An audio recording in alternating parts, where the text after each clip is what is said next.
Hey guys, what is up? My name is Taha, I'm a third year medical student studying at Newcastle University. And today we have a special guest. If you'd like to just introduce yourself. Hi guys, I'm Usama, I'm Taha's brother. I'm also just become a junior doctor as well.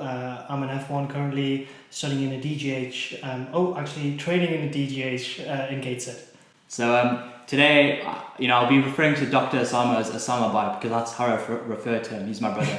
So it'd be a bit weird if I just, refer to him as Dr. Usama. But today I'll be interviewing Usama Bhai on his experiences as a junior doctor and how that compares as a medical student. So just the first question, just to get into the interview, Usama Bhai. So if you'd like to just introduce yourself a bit further, okay. So what your hobbies are, what stage and rotation you are as well. If that's right. Okay, so I'm currently 25 years old. I did a undergraduate medical degree at Liverpool. I integrated with a master's in law as well, specifically areas of healthcare related law, but my dissertation was on mental health law.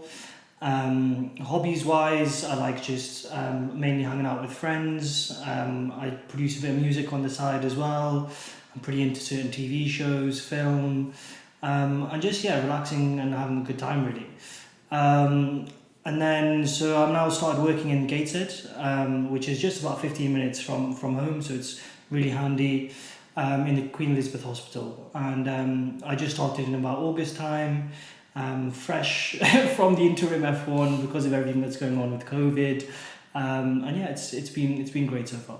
How was that transition as well? Because was it your year who they had the final years, the people in year 5 of medicine, and then they just said, right, you guys are now just working as doctors. How was that? Yeah, that's correct. So there was a interim FY1 it was called, or FIY1. And so basically what happened was that we got a few emails when COVID started happening and started coming to the UK saying that, look, we might have to draft you in and you might have to start working effectively as a sort of like junior doctor, sort of like an apprentice. And I think just amongst my colleagues and my friends, other medical students, the consensus was very much so that, okay, like, let's do this. Like, we feel ready, and it's almost like our duty to sort of step up now to go with it. So I think naturally it'll come with apprehension, nerves, doubts, but I think on the whole, it was a good thing to do. Okay, so you said you're working at QE Hospital in Gateshead as an F1. So the main bulk of this video, I just wanted to base around one question, and that question is basically, how does being a junior doctor compare to being a medical student, so in terms of work-life balance, in terms of the responsibilities, and also could you describe as well exactly what your responsibilities are as a junior doctor? Now, in this interview, like I don't want to come across as productive or anything of what your role is as a medical student, but very frankly and bluntly speaking, I think there is a major difference in terms of impact on patients, as well as that comes with your responsibility of care going into F1, transitioning from becoming a student. And I'm very much aware that that's equally the case as going from foundation training to then becoming a registrar and consultant. But the gap is huge, coming from being a student to being an F1. Now, what that means in practical terms is that when you're a student, obviously it's subjective and different for everyone, but for myself, you would go and you would accompany a ward round. A lot of what we were doing was shadowing, learning, but in the back of your mind, it's like, oh, I'm going to remember that furosemide is given for heart failure because when they ask me in the exam, like a few months later from now, I need to know that was the drug for this, right? And a lot of what you're thinking is exam oriented, or you're trying to learn to try and get through, basically, to try and become a doctor, right? But then once you've done it, you've qualified, you've been there, now you're on the wards, your thinking, at least for me, changed from, okay, well, I need to remember this because in this patient scenario, this is going to make them feel better. It's going to improve their genuine management. And then you're going to interact with that patient directly to explain this is what the decision has been made from the team or yourself, depending on which seniors you've consulted with. and you see that active impact on the patient. And that in turn comes with like a more direct relationship with patients, which I feel is more fulfilling. And it's part of the reason why you become a doctor. And I think looking back, I'm very grateful that I can be in that position to help. And I think that's something that I didn't really realize as a student. I was thinking, oh yeah, we will have to make these decisions, but actually being in that position, making that decision, genuinely prescribing something, and seeing the impact on the patient and seeing them improve. It really, really makes a positive impact on yourself, and you start to think like this is the correct career option. And outside of the career option, it's amazing to be able to make people genuinely feel better. I mean, it's a cliche, and you say it in your medical school interviews, and you say it in interviews, etc. But like genuinely, on a genuine level, you are improving people's lives, their existence, and not only their lives and their existence, it's their families, their friends, everyone who knows them. And as a student, again, not to sound reductive, that's not really there on a daily basis or an hourly basis. It might come like here and there, you might do something which really helps the patient, but properly caring for them, switching their meds or interventions and discussing with seniors and seeing that come to fruition and patients getting better. It's a very, very fulfilling job that I'm very grateful to be in. Yeah, I agree with that as well, because at the minute, being a third year medical student, I'm on the wards, and there's an element of, okay, there's a real life human being patient in front of me, and we're trying to care for them, but also the main thing is about what I can learn from that experience for my exams, because in medical school there's a lot of pressure to pass these exams, because if you don't pass them, then you'll have to reset the year, and also it's just another sort of roadblock in becoming a doctor and passing the year. There's that aspect of, oh, I need to note this down, so I'm going to get this right for the exam. It's not really there, at least for me right now. It's more so, let me get used to what drugs are good for what patients, let me get used to, it's more like I'm learning a lot more than when I was on placement. But that learning is not motivated to pass an exam. It's now motivated to just become a better clinician, to then improve people's lives. So it's a blessing, and when you step back and actually look at this, compared to a lot of other options, say I did the law degree, for example, and there's an option there to then maybe work for certain firms or do some other office-based jobs, for example, right? Whether that's reports or office-based, and then you sort of look at the comparison in the actual job 9 to 5 and what you're actually doing. This is an incredibly unique profession that I think almost you take for granted actually during med school, because you just keep thinking like, oh, I'm going to become a doctor. If I keep passing, I'm going to become a doctor, blah, blah, blah, blah, blah, blah. And you keep like driving towards that. And then once you've graduated, it's like, okay, it's happened. But then it doesn't hit you until you're there and you're like doing this 9 to 5 or like 9 to 9 or whatever your on-calls are. And you're just there like, wow, this is genuinely my profession. This is my job. Like I'm waking up, I'm going, speaking to people, asking them how they're feeling. If they're not feeling good, trying to do something to make them feel better. Like that's a very unique job, so to speak. So yeah, it's been good. Yeah. So you're describing the job as being very rewarding, and you feel very blessed to be in that position. Can you think of an exact sort of story where you can describe where you felt like really rewarded from, or felt it was really rewarding? I think one thing that really struck out to me was I was interacting with one of these palliative patients and their family and whatnot, and I was speaking to the palliative care nurses. Shout out to the specialist nurses, they're unreal. Shout out, yeah, oh, wrong camera. Shout out to the specialist nurses. And all the nurses actually all the staff. All the nurses, shout out. Yeah, all the staff, OTs, physios, like the porter, shout out porter. Shout out the porters as well. Yeah. Low key, if they weren't around, those quick X-rays would not be happening. Honestly, the whole team, MDT wise, really, that's one thing you notice. Sorry, we're tangenting, right? But one thing you really start to notice once you become a doctor is how everyone's role really comes together from a different aspect, all for patient care. Like that's the maddest thing, because like say as an F1, right? I don't really know Okay, we need to put a syringe driver in. Do you know what a syringe driver is? No. Okay, so basically it's a subcutaneous thing. Towards the end of someone's life, you can then put certain medications subcutaneous through a 24-hour infusion, right? So say if someone has a lot of pain because they're coming towards the end of their life, you don't want to just keep giving someone oromorph, like short-acting morphine, basically. Instead, you can put a driver in subcutaneously, and it just runs through 24 hours, just like releasing a little bit, right? So I didn't really know, like, I didn't really know much about that, I'm not going to lie, but the palliative care nurses took their time to show me exactly how to do it, what meds can be put in, like midazolam, or like other, like different medications for different things, and how that can really impact the patient. But one thing, coming back to what you were asking earlier, that she said was, after they had audited all of the sort of patient reviews of how end of life was dealt with, there was one piece of paper that said it would have been nice to be offered a cup of tea.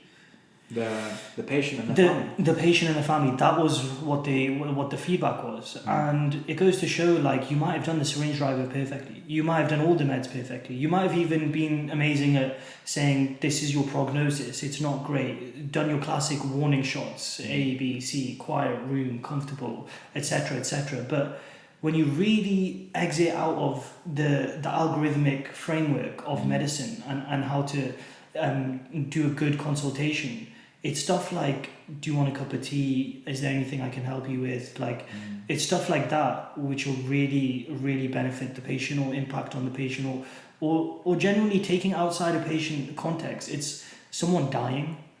It's your family member dying. Yes, you're in a hospital. Yes, you're a doctor, but it's still a human.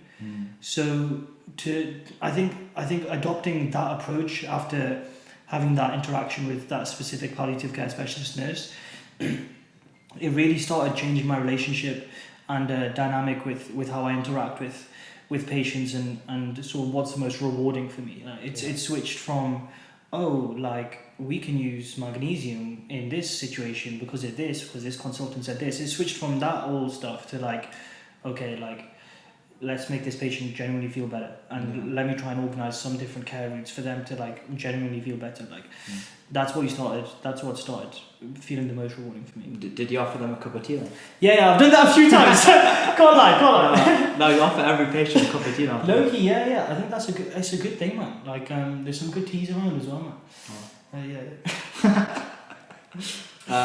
Okay, so what about the work-life balance as well? So we hear a lot about junior doctors, the hours being ridiculous, the nights. I was on the ward, and it was funny, I was in the huddle, and like an SHO or some doctor walked in, and you could just see from their face, like, I just instantly know they just came off a night. So how's sort of the work-life balance being a junior doctor?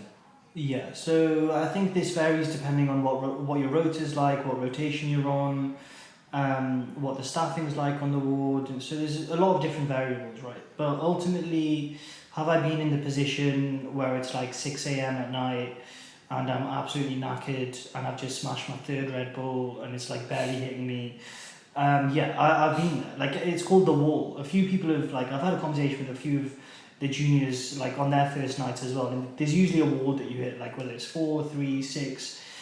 And yeah, you do start to question a little bit, like, what am I doing here? I'm not gonna lie, like, that does happen, but the question is very quickly answered. And it's not answered by you, it's answered by the situation you're in, and it's answered by looking back the next day and seeing, like, the impact that you may have made, what you may have learned, the life experiences you may have learned. I think, as I was saying before, just how unique this profession is, it's not only taught me, like, about medicine, surgery, psych, etc. It's taught me a lot about life, because dealing with, I think one thing that goes a little bit underappreciated is that when patients are telling you their history, right, their medical history presented complaint, they're effectively telling you their life story. Yeah. And they're effectively telling you not just like, oh yeah, I met my friend, we went to the shops, we went to Belize, whatever. They're telling you, oh, I was really ill at this point, I nearly died. It's all vulnerable information. It's all very, very deep information, and for you to then learn that, comprehend that, understand that, how that impacts them, it teaches you so much about what humans are like, what people's hearts are like, what people's minds are like, and the things that I've learned during the day, and even on night shifts and whatever, it makes however tired I've been worth it. It's a pros and cons. You can't. There's nothing in this world that the pros so far outweigh the cons. Like you can't have good without bad. For good to exist, you have to have bad, and so it makes it all the more worth it as well. And the other thing is that like, yes, it would be nice if the NHS was more funded. That could be a whole different conversation. And it's not great sometimes when the staffing's a bit poor, but I think retrospectively when you look back, the pros do outweigh the cons on that. So, but work-life balance wise, just come home, get your sleep, prioritize your sleep. That's the other thing, right? So most of my mates from uni who did medicine now, like we're all doctors, alhamdulillah and everything, right? So basically now, if like we don't text each other during the day after night shift or whatever, it's fine. It's completely understood. Like life with parents and stuff, like if you've just come off a night shift, like no one cares if you're sleeping during the day, it's fine. So like, and you just have to basically be conscious of your energy, like not to, if you have been gassed all night 3 nights in a row, then don't go out on the 4th day with your friends during the day after no sleep, because on that 5th day you're going to be empty, you're going to be running on empty. You need to sort of deal with your mind and your energy, sometimes like a car or like a battery per se. You need to recharge. And whatever methods of recharging those are for you to find out as well. So it can be just reading a book, it can be having a bath, it can be speaking to your family, it can be watching TV, it can be a lot of different things. But you need to recharge when you need to recharge. And your friends around you should hopefully understand that. Your family around you should hopefully understand that, and in turn should support that. That's what will maintain your work-life balance the best. Whether it's exercise, whatever it is, understand where your energy is at, understand where your baseline is, and don't wander too up or down. That's key. Yeah. So yeah, if we just quickly as well go over sort of exactly what you do, just to give an insight for medical students what to expect, inshallah, when they become junior doctors. So you go in and then you said you arrive about 9 a.m. to the huddle? Yeah, so every ward works differently, right? But I can give you an example of how the respiratory ward I'm on right now works. Yeah. So you get there about 9ish, 5 to 9 or whatever, right? And there's a discharge meeting in the morning. Okay. So the discharge meeting will basically just quickly run through the patients from the top down. There's 30 patients in the bay, and the bay is split into 3 teams, okay, right? And 3 juniors will usually like be assigned to each team. Well, 1 junior for each team. So say I'm team 1, there's another junior team 2, another junior team 3, right? And then the seniors above that, like floating around, and each patient is assigned to a consultant. There's about 4 consultants on this ward, right? Every consultant doesn't come in every day. It depends if they're doing clinics or they've got a list or something along those lines, okay? So then you go in 9 a.m. You'll do a meeting. So it'll be like, okay, patient 1, this is what's going on. They need a drain. They're not going home. Blah blah blah. Patient 2, yeah, they're medically fit, but we're still waiting for speak to the family to see if they're back to baseline with their like social stuff. Okay, patient 3. Okay, this is happening. They've got ongoing antibiotic cellulitis. They're not going home. So that happens in the morning. That's about like 10 minutes, 15 minutes, whatever. And then what will happen is, if you know how I mentioned there's 4 consultants, maybe only 2 of them might come in because the other 2 are doing lists or other responsibilities. The 2 consultants that are in, they might see their patients. So if the patient's assigned to them, they might see them. So you might be expected to go on the ward round with them, right? So what that involves is that you'll be on the computer, you'll load up their blood results, you load up like their recent scan, if they're scans, you load up the observations as well, all on the system, load up their meds and stuff, right? Look at the notes from before, the consultant will review them, you go with the consultant, you discuss them, blah blah blah. Then after whatever the consultant like basically after all the consultant decides, say he's like, okay, yeah, we need to change the foods man, blah blah blah, you then write it down in a jobs book, right? So you have your jobs book as well. Then the consultant will leave or whatever, and then you just carry out those jobs that are like being decided by the consultant. So say that's for the patients who the consultant has come in. For the patients who the consultant is not there, you're expected to review them. What do you mean that the consultants are not there for? So they're either doing like a list meaning like a bronchoscopy, or they've got some clinics. So the consultant's not in every single day on the ward, they might be in every day in the hospital and they might be doing other stuff. Like, so like a lot of consultants might have a special interest in, say, tobacco reduction or lung cancer. So they do like other clinics, and so they're on the ward maybe like 3 days out of the week or 2 days out of the week. And because there's 4 consultants, they'll just rotate when they're in. So there'll be days where there'll be patients and that their consultant will not be in. So you're expected, if you're in on that team, say I'm team 1, the first 10 patients, and say there's only 2 consultants in, and say there's like 3 with no consultant in, then I'd be expected to go there and review them and see how they're doing. And there's usually a plan from the day before. So you just look at the notes, look at the observations, and if you've been on team 1 the whole week, then you know what's going on with the patient. You know, like the whole journey per se. So that's basically what you're expected now. Like jobs wise, it can be stuff like ordering a chest X-ray, or it can be ordering like certain imaging. It can be speaking to other doctors as well for opinions. So like if you don't know what's going on and like there's something on a CT scan on the kidneys, or like, then you might want to call urology, and then you just have to basically really know what you're talking about though, because that's the one thing when you're referring patients to someone like specialists, then you basically need to know their history inside out. So yeah, that'll be happening as well. You might refer to other people and get an opinion on what we should do with the patient, and just carrying out the jobs really. Yeah. So you say jobs like, is that administering medication? Do you do a lot of procedures as well, like obviously like bloods, where you're supposed to do bloods, and like do you do lumbar puncture as well, stuff like that? Okay, so with procedures, I think it depends what the nurses on your ward can do, and whether they're willing to do the bloods and cannulas and all that. I think that varies a lot from trust to trust and ward to ward. Luckily, I've been quite blessed. Like the nurses are amazing. Shout out again. This guy doesn't do any of the bloods, man. Can we get the nurses on his ward to just ask him, buddy, can you do the bloods, please? Relax, bro, relax. No, the nurses are great. They do most of the bloods, to be honest, and most of the cannulas, and that's I'm very grateful for. Thank you. But stuff like lumbar punctures, like we wouldn't be doing just like as an F1 unsupervised. You might see a few by like a senior. And then like if you're really comfortable with how you do it, then you might like try it with supervision. So that's usually, it's like a stepwise thing. So usually it will be like, okay, I've seen one, okay, I get it. I've seen another one, okay, yeah, I get it even more. Then I'll do one if you're comfortable at that point under supervision. So not just rogue by yourself. If you put a needle in someone's spine, getting like spinal fluid out, it's not like a minor thing. And then you might do it at that point, and then you get more and more comfortable, and then eventually the more senior you get, you'll start doing them as well. Yeah, that's how that works. But procedures wise, it completely depends ward to ward. You'll mostly be doing like bloods, cannulas, ABGs, VBGs, and maybe catheters and stuff. But like, it really depends on the nurses. Just stay relaxed, I think. Yeah. Biggest tip, stay relaxed, go with the flow, go with the journey, day by day if you must, hour by hour if you must.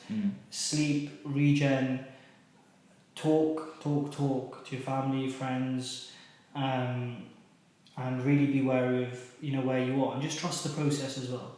Like trust the process. We all make mistakes. Like if you mess up in hospital, like say you prescribe the wrong thing, and then like it's like actually quite bad, like whatever happens to the patient, hopefully that never happens. But A, with the cheese model, there's layers on the way there, but B, it'll become like a reflective learning experience. It's the punitive element is not there in medicine as far as I've seen so far. It's more encouraged to let's all learn from this. Like, okay, not only what you did wrong, but what is wrong in the system for this mistake to even be made, right? Like whether it's on the prescribing, should there be a catch there to be like, no, you shouldn't prescribe this. Was the ward understaffed? Like it's that's how it's viewed mostly. At least that's my impression, and that's what I've seen with experience as well. Like even stuff like Datexes and stuff like that. They're more aimed to be a learning experience. Like I've seen pretty big mistakes actually on AMU, and done by quite senior people as well. And even the response to that wasn't like, I'm gonna go tell them now, how on earth can they do this, blah blah blah. It was kind of like, oh, like okay, like why has this been missed? Like okay, it should probably be mentioned for a learning experience thing, and we'll go from there. I think where serious stuff comes into play is professional issues. Yeah. I think that's where there's a zero tolerance really, like depending on what's happened, right? But probity and professionalism issues. Your actual skills of medicine, like sometimes it's more like, okay, how can we teach you? Like, how can we get you better at learning these skills? Like, yeah, even GMC wise, people who do get struck off or whatever, you know, there's this fear like, oh, I was a terrible medical student, I barely passed my exams, I'm going to get struck off. There's a very low percentage of people who actually get struck off based off like medical error. Yeah, because it's a much higher percentage of professionalism issues and that type of thing. I think that's all the questions I've got for Dr. Usama. But Usama, thanks. Yeah, thank you so much, Usama. Thank you, man. Thanks, bro. Yeah. So if you've got any, should I plug your Instagram? Or? Yeah, plug it, man. UB200_. Yeah, so I'll plug that in the description on the screen. If anyone's got any questions, can they? Yeah, DM it, man. Alright, so slide in his DMs if you've got any questions. Slide in the late night. Yeah. Thank you guys so much for watching as well. Thank you. If you've got any questions as well, post them down in the comments below and drop a like, subscribe for more videos every Sunday. And yeah, any closing statement? Take care, have a nice day, keep doing what you're doing. Alright, mate. Yeah, calm, that's enough. Yeah. Take care. Peace, love.